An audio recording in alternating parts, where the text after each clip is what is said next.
From a highly secure network of top secret locations across South Texas, this is the Spurs Insider being brought to your digital players, podcast outlets, the week of the season opener at Dallas. I am your host, Mike Finger, joined by Express News beat writers Tom Orsborn and Jeff McDonald.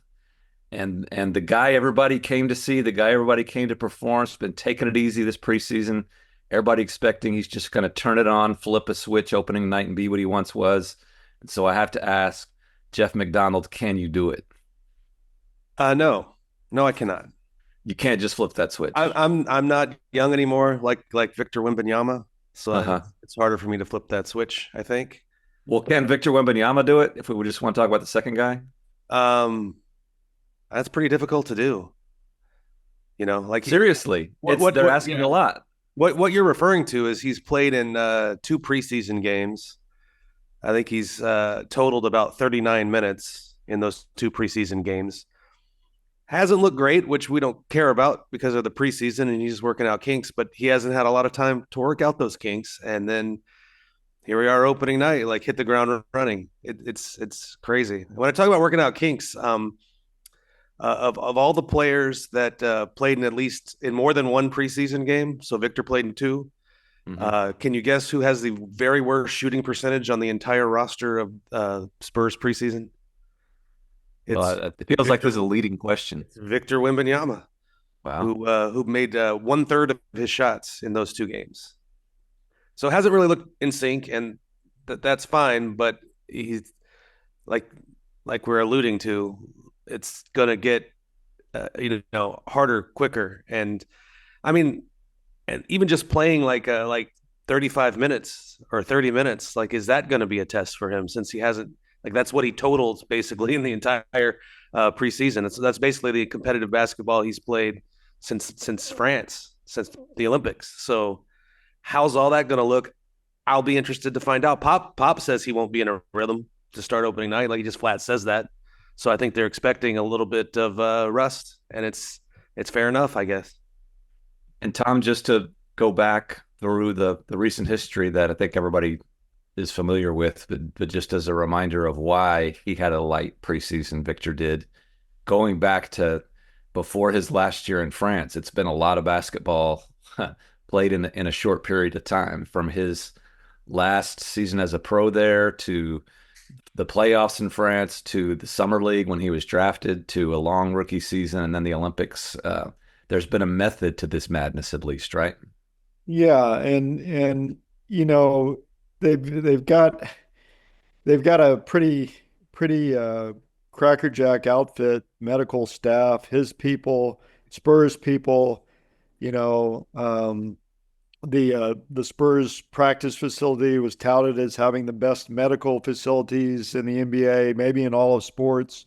So I mean, there's a lot of brain work that's going into this scheme or plan for how to use him and how to make sure he maintains his health, being with the frame that he has. So it's not like it's well thought out, and I think they're doing the right thing. Did we just get a visit from 1920s radio? I was going to let that slide. I'm not going to make Tom explain. What was the tip off there? Tell me, guys. I don't know. The Cracker Jack medical outfit. Cracker Jack. Yeah, Cracker Jack. You got a Cracker Jack medical outfit, see? I could have said top shelf, right? No, top shelf's probably dated too. I don't know. Explain to the kids at home what Cracker Jack is, Tom. And well, it's funny. I just saw Breakfast at Tiffany's the other day. We rewatched that. They had Cracker Jacks at that breakfast? Yes, it's quite a scene. That's interesting.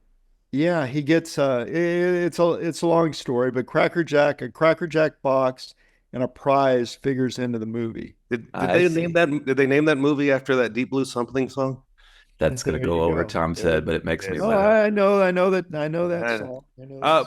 Going back to Victor, I mean, it's not like he's been just inert this whole time. Like, maybe it's not the same, but they've been practicing a lot and practicing hard and scrimmaging a lot. So there has been a lot of this stuff going on behind closed doors where maybe the conditioning might be okay.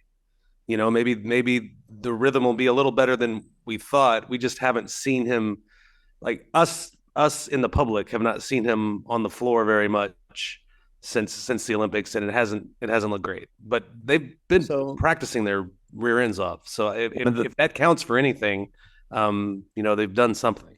One of the things that's fun about talking to Victor Wembanyama is sometimes when like you get into semantics with him, and in his availability yesterday talking to us, someone mentioned the term minutes restriction. And it's funny when he said, I don't like that term, or I would argue with the term minutes restriction. It's more about pushing my body to its limit. Isn't that what he said, Tom? Yeah. Yeah. Which I found kind of interesting. And basically his point was it's not about the minutes. It's about trying to do as much, to allow him to do as much as he can without overextending himself. And I think there's not going to be a minutes restriction on him to start this season. Pop's not going to go into a game saying he can't play more than 24 or 30 or 34 or whatever it is. But I think there's like Tom said, that Crackerjack medical staff has put a lot of thought and energy into this, and they probably have a plan for how these first few games are going to go. I did ask Pop that just point blank after that Houston game. Like, there's not going to be you don't foresee there being like a literal minutes restriction on Victor starting the season, given he hadn't done much in the preseason. And Pop said no, there won't be any medical reason for him to be restricted, but he's probably going to be tired a lot. Is basically what Pop said. So that'll give you something to watch on Thursday. So tired Victor Wembanyama. Victor's out of rhythm. Devin's out of uniform. They got two new guys, Chris Paul, Harrison Barnes, trying to get to know, build some chemistry. Well, what's this first week going to look like? Maybe they'll surprise you. You never know. They might surprise you. It's a weird situation because, to me, and this goes back to an age-old joke with Greg Popovich about the importance of getting off to a good start, which that's the kind of question that he loves. But it's sort of important to get off to a good start to the season, don't you think? I mean, like, if this season really is about winning, and they're putting these two 60-loss years behind them, and you want to keep everybody's interest beyond opening night. Like, you don't want to start 0-5. I was going to say there's a danger of doing that. Yeah. Or there's the first four. There's no gimme in those first four. That you get Houston back to back at home, and Houston's not like a title contender, but that's a solid team. And Dallas on the road at Oklahoma City, like there's a potential for a not great start there, especially with everything that Tom mentioned. And you go to Utah on the second night of a back-to-back. Yeah. You can't go like 5-24 again. That would be bad.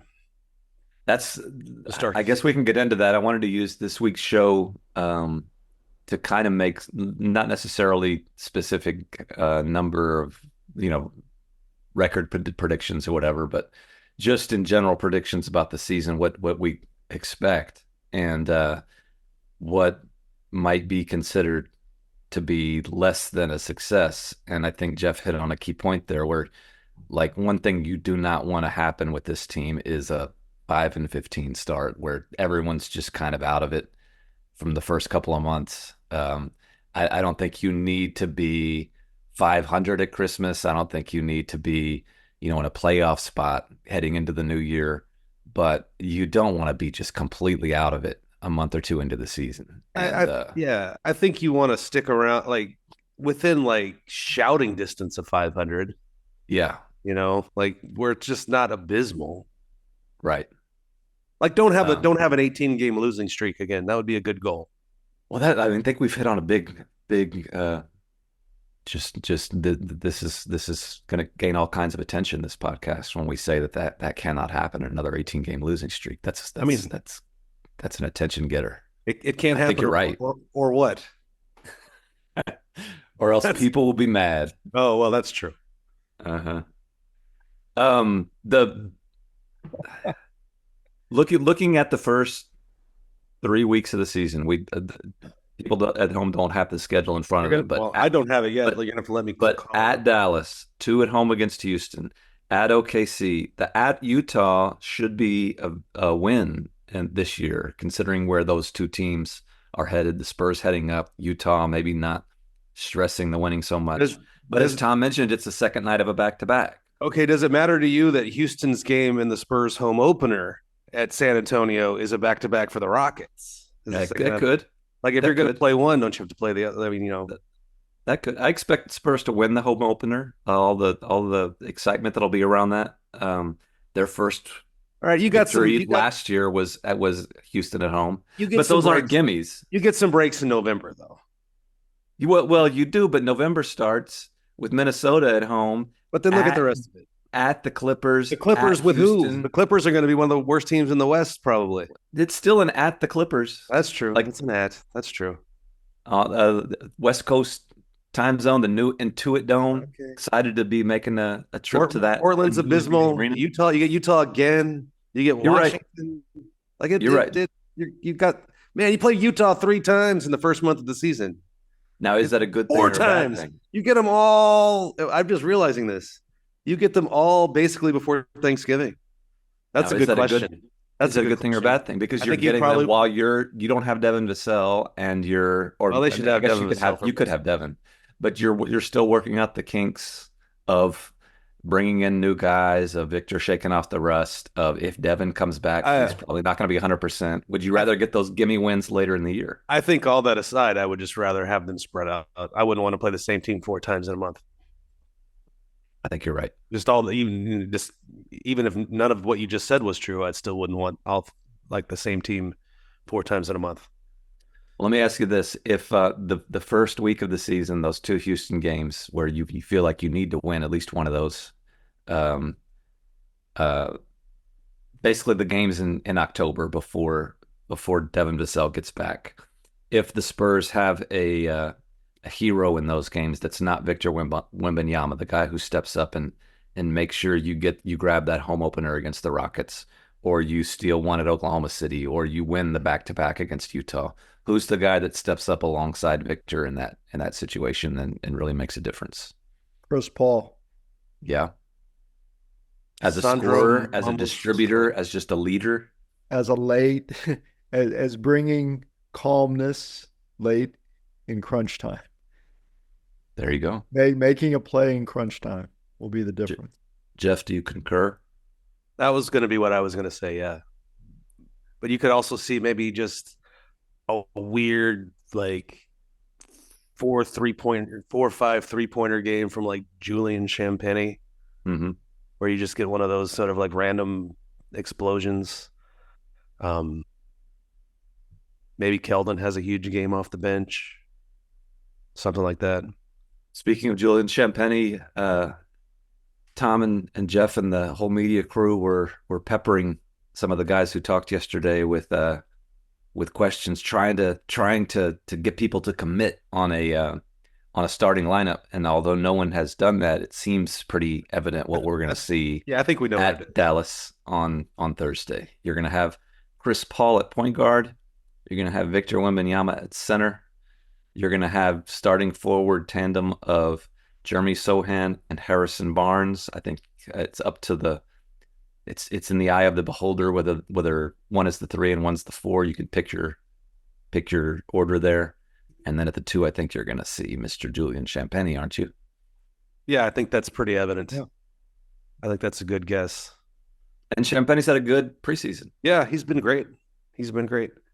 And it's a good guess because the only 2 times in the preseason they had all 5 of those guys available, that was your starting lineup. So that's why it's a pretty good guess. Those of us have been paying attention to the preseason. That's why I asked you to, because I know you have. Yes. But yeah, Champagnie shot the lights out in the preseason, and that can come and go for any shooter. But if he can continue that, it would be very, very nice, and it would give them some 3-point shooting to a team that, coming in on paper looked like it was going to lack it somewhat, and might still lack it. But if it's not going to lack it, They need guys like Champagne to knock down shots, and he has during the preseason. He was, I mean, again, doesn't matter, but he was really good in that silver and black scrimmage as well, just in terms of like just knocking down shots. That's exactly the job description for being that fourth guy in that starting lineup, right? I mean, Yes. if you could pick any skill, the one skill is just knock down an open 3-pointer. And he did it wearing a full warm-up. He did. And I don't know if this matters in the preseason, but like his body language is really good. He looks confident. Yeah, and he's taking confident shots, and he's not. I don't mean to suggest he's forcing shots, but he's taking shots that aren't just wide open. Like maybe there's a guy closing in, and he takes it anyway. I think that's all a good sign for him. He's very relaxed, and he's got that I belong. I know I belong type of feeling right now, I think. And he might start the regular season 0 of 49. Right. All this is for naught, but Right. he looks good so far. Coming off the bench in that first game at Dallas against the defending Western Conference champions at American Airlines Center, you have point guard Trey Jones. You have wing player, longest tenured Spur, Keldon Johnson. You have post player, back for another year, Zach Collins, perhaps healthy for an extended period this time.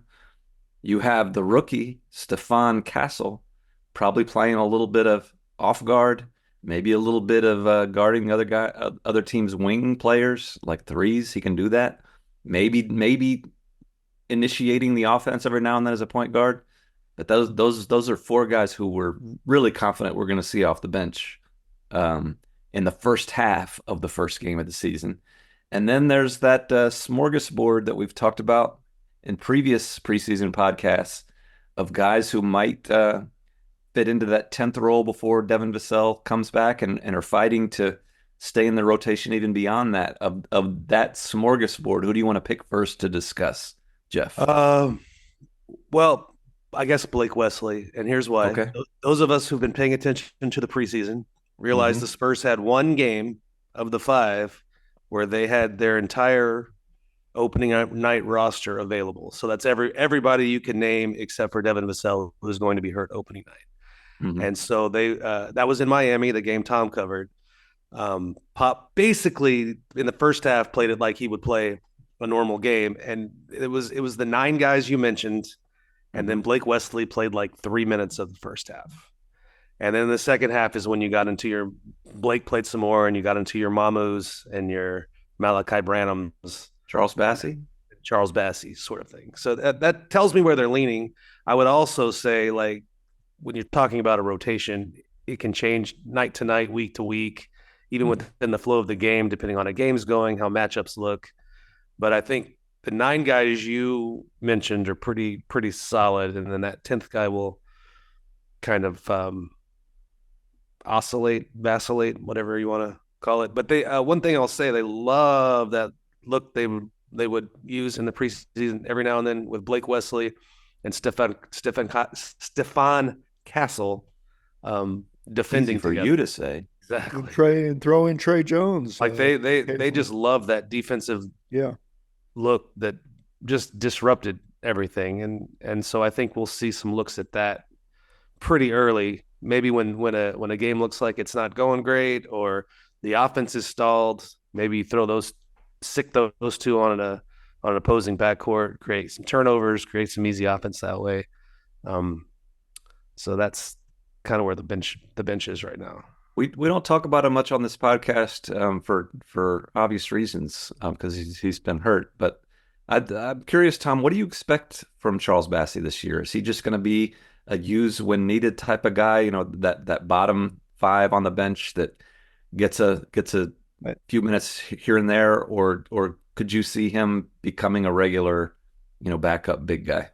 I think he'll be the latter. Unless proven otherwise, unless he, progresses to earning more minutes. But the former, you mean the little used thing, the first thing? Yeah. Anyway, 5. He's 5 points, 5 rebounds. No matter what you do with him, he seems like he's always there. It seems like that's his ceiling. I don't know. Maybe it's a little bit more, but I think you think Mamo is ahead of him? I'm sorry. Do you think Mamu is ahead of him? Sandro Yes, Mamukelashvili? I think I, so. I really think they're looking for ways to get Mamu on the floor and can't quite figure it out yet. But I think that's coming. What I think Charles Bassey is going to be very useful, where he's going to be useful is like that inevitable stretch where Zach Collins has hurt himself again. Yeah. And you need someone to fill in that backup role. Since we are moving to other guys in this smorgasbord, since we last spoke to the podcast listeners, who we appreciate greatly, who sometimes visit us at expressnews.com, which is awesome, full of coverage of the local Cagers in a pivotal second season with Victor Wembanyama. Since we last spoke to them, we had some contract decisions that were made that I think we all expected, but that we've been talking about for some time.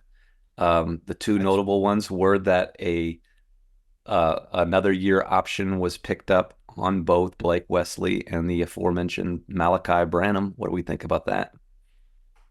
I think it was inevitable. Like I guess we sort of said that it wasn't in recent podcasts. Yeah. Maybe was that just for ratings? Were we just that was for ratings? That was for ratings. It was fake news. I mean, I think you brought it up before though, and I guess I need to correct myself for something I said in the pre. I think it was in the in vivo.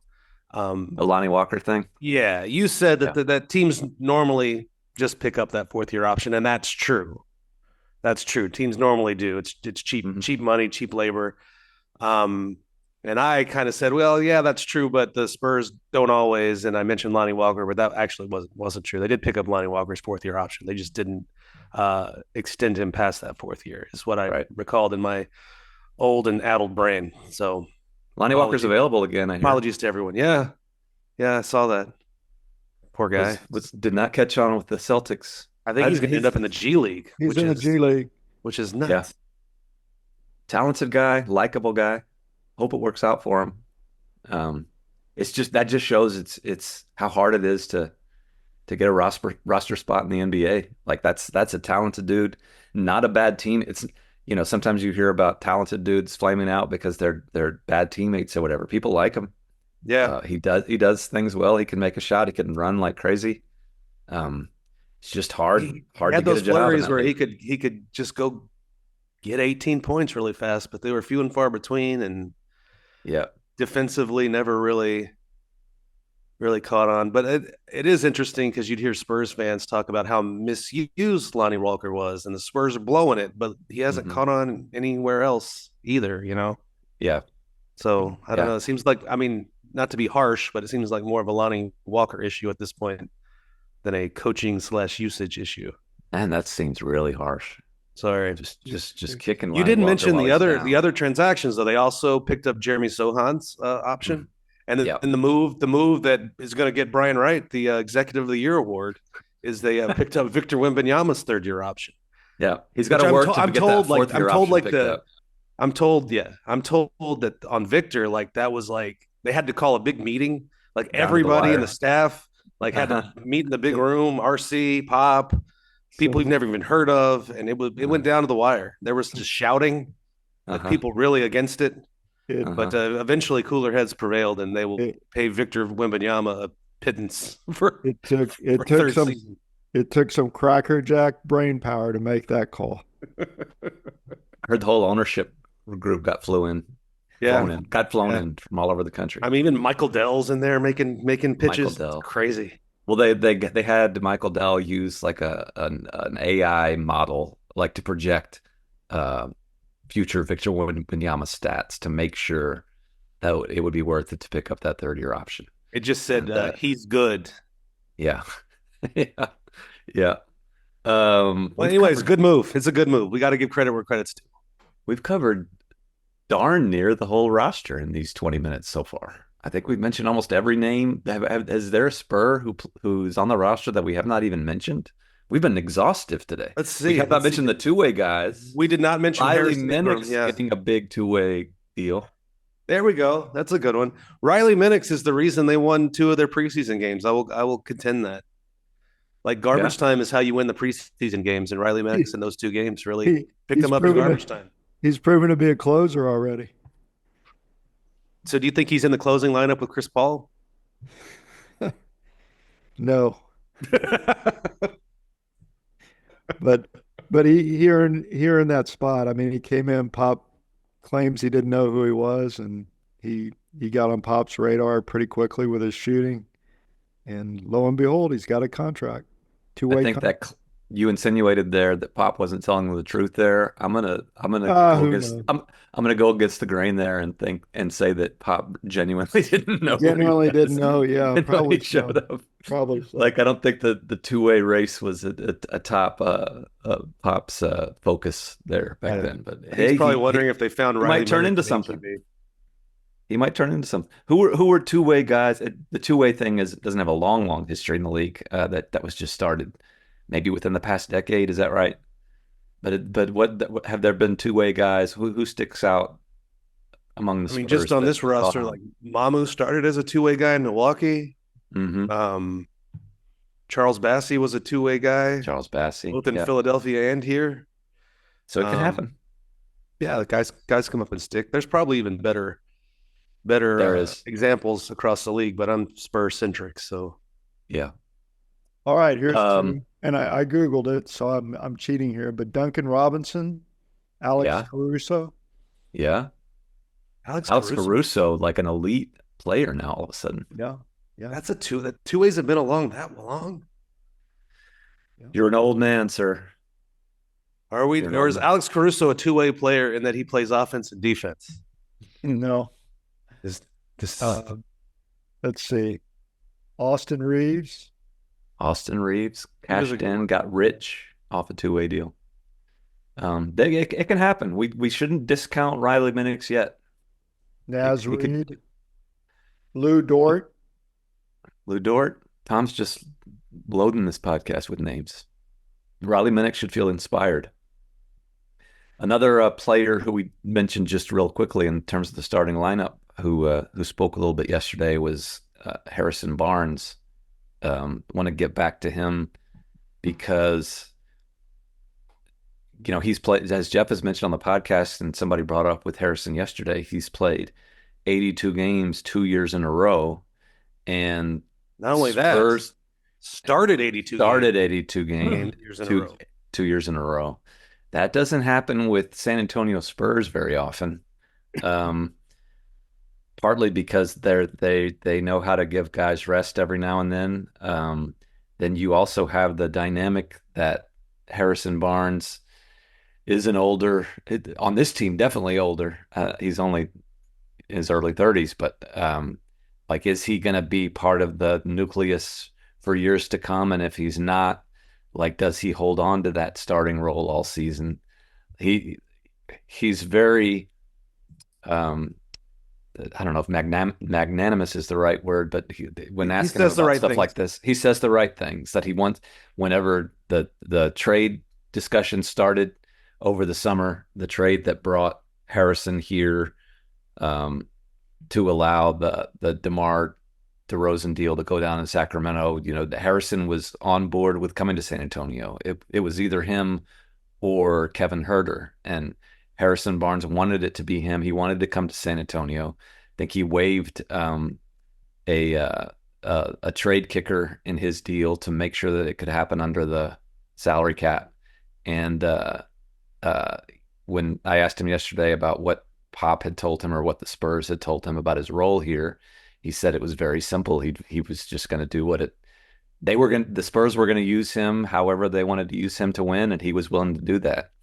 Now, I think just because I think we're all aware of human nature, a guy who still thinks he's a solid NBA player who has started 82 games in two consecutive seasons, I assume that he thinks he's coming here to start and to start a lot and to be part of that lineup all season long. My question for the group is, do you think that he is, first of all, going to start, let's say, 80 games? Second of all, is he still a starting player in March and April? So first of all, I think it was interesting. I think friend of the podcast, Don Harris, is the one that asked Harrison Barnes yesterday, mentioned that Pop is the godfather of resting, load management. Yep. And, so really how important is this 82 games thing to you? And there's sometimes a danger in reading between the lines and some quotes, but what Harrison Barnes said was like, yeah, Pop asked me about it. I just told him I plan to be available, as every game I can be available, I'm available. But then Harrison said, like, I hope Pop and I are on the same page with that. Kind of insinuating to me, like, yeah, of course I want to play all 82 and start all 82. Yeah. Will he? I don't know that I have a number. I would like to see how it looks for a while before I put a number on it. I think they clearly are going to start him to start the season, to begin the season, and then kind of see how it goes. And I mean, is he a starting caliber? I mean, did he fall off a cliff after last year? I don't know. He started for a very good Sacramento team, 82 games last year. So I think until we see otherwise, you got to say he has a chance to be a starting caliber player in the NBA. I mean, I don't know that we're going to hold his preseason against him too much just yet. I think that's one of the things that I'm most interested in watching this first few weeks of the season is how does the Harrison Barnes next to Jeremy Sohan front court work? That's what you're most interested in? I think, because I think I have no idea on that.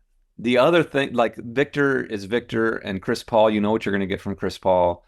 Those two guys, Sohan and Barnes. What is the reason you think it wouldn't work? Because I think if you asked either one of them what position they play, and you asked them to be specific, I think they would both say the 4. So you have two 4s playing alongside each other. What's the difference between a 4 and a 3 in today's NBA? You're right. That's where I was headed. It's an increasingly positionless league, but I'm doing this for the ratings, Jeff. Like, here's what I think. I think Harrison Barnes. I'm interested to see how that works because Jeremy Sohan remains an enigma. I think it's more of a Jeremy Sohan thing than a Jeremy Barnes thing, than a Harrison Barnes thing. We don't know what the 2024, 2025 edition of Jeremy Sohan looks like. Maybe that's more interesting than how he plays alongside Harrison Barnes. But I think there's an unknown with that front court and how it all fits together. I think Harrison Barnes has been close to a 40% three-point shooter here the last 5 or 6 years. I think he made like 38 last year. If he can shoot at that sort of clip, then I think it works, because then you don't have two guys that can't shoot at that position. Then you can call him whatever you want, but then Sohan's the 4 and Barnes is the 3, in the old nomenclature. But I think a lot of the fit has to do with can Harrison Barnes hold up from 3-point range. I think you're right. The last Spurs player to play in all 82 games. Can you guess this bit of trivia? Yes. Tom Orsborn knows. Mills and Forbes. It was Bryn Forbes in 2018-19. And I think LaMarcus played close to it. 88. Bryn Forbes played all 82 games in 2018-19, starting 81 of them. Yeah, Patty Bryn Forbes. And then LaMarcus, he played close to 82 that season, I think. Well, let's look it up. Let's see. LaMarcus was in 18-19. That's a good call, Tom Orsborn. He played in 81 games and started 81 games. I knew it was pretty close. I did not know that. That's why he took so much time to come talk to us after games. He was doing things to preserve his career, lengthen his career. That's the history that Harrison Barnes is chasing. Who took? I think I know the answer to this, but LaMarcus has got to be the most consistent day in, day out late talker, right? Victor's taken a long time, several times, but sometimes he's early. LaMarcus was never quick after a game. I can't speak for other teams, but if you're talking about in Spurs, yeah. Tom's right though. Patty also played in 82 games in that year. Yeah, Patty was running these guys in the ground in 18-19. Patty did How- it a couple of times. Yeah, he had back-to-back. Patty Mills had back-to-back 82 game seasons. With Lamar, Didn't start very many though. In the moment, you're kind of, it's kind of aggravating that you can't talk to him quicker. But I came to respect that though, because you knew why he was doing it. Yeah. He wasn't doing it because he was anti-media. He was trying to go do his conditioning work, his weightlifting. I think it was a lot of ice bath stuff too. Yeah, if I remember correctly. Yeah. He was very dedicated to his career and being able to play. And he'd always show up. Yeah. I respect a lot of things about LaMarcus. Yeah. Yeah, exactly. Yeah.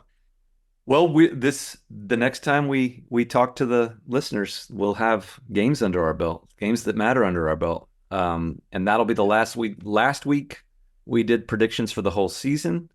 This week we're going to leave you. I'm going to ask my fellow panelists for a prediction on the Spurs record the next time we record our podcast, which will be after the Houston back-to-back. So the Spurs will have played 3 games this regular season. The next time we greet the listeners, what is the Spurs record going to be, and who did they beat if they beat anybody?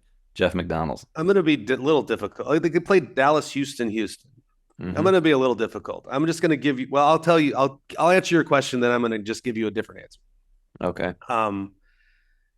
You look like going into November. Can they be 2-3? Mm-hmm. They have 5 games before the end of the month. Can they win 2 of those 5? And then I think you're okay, because we talked about the beginning of that November schedule. There's some winnable games there. If you can just get through at Dallas, Houston, at OKC, at Utah, and win 2 of those, then I think you're doing okay. Now, if you're asking what are they going to be on Tuesday of next week when we convene again here in our undisclosed locations, that means they will play at Dallas and 2 home games against Houston. I'm going to give them 1-2 over those 3, and they'll win. I think they'll win the home opener against Houston. Yes, 1-2. I think we're in consensus that they're gonna win that game on Saturday, and then go win that game at Utah. I know it's the second night of a back-to-back. Just go win that game, and then you're 2-3 going into November, and you're starting okay. All is well. All is well. Just think about that. This is the podcast that told you there is nothing to worry about heading into November. You're not going to hear that on any other podcast in the world, that as we all move into early November, there is nothing to worry about. Until next time, take care of each other and keep it real.